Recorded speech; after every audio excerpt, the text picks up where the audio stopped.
to our school president, Mr. Carl Michael Go, to our vice president, Mrs. Michelle S. Go, to our BP administrator, Mr. Christopher Abel, to our guest speaker here today, to our teachers, to our parents, to our family and friends, and to my fellow graduates, everyone, a pleasant evening.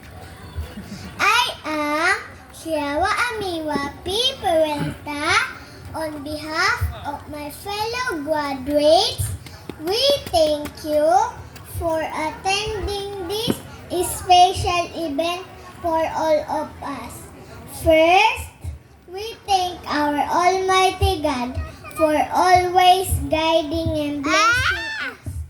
We are blessed that we finish our kindergarten journey.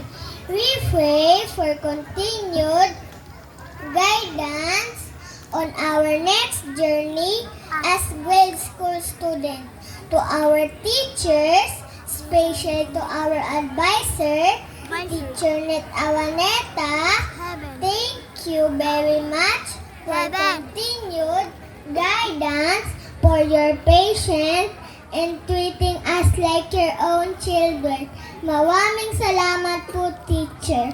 To all proud parents, especially to my nanay and tatay, thank you for all the love and support you given to us. We are forever grateful and blessed to have St. Michael Academy Foundation because we have a school that we can be proud of and a place where we can call as our second home, a place where we gain knowledge, build friendship, and create memorable memories.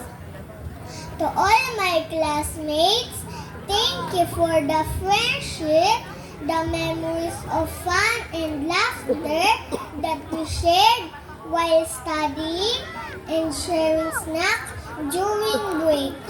I am grateful because I met wonderful friends like you.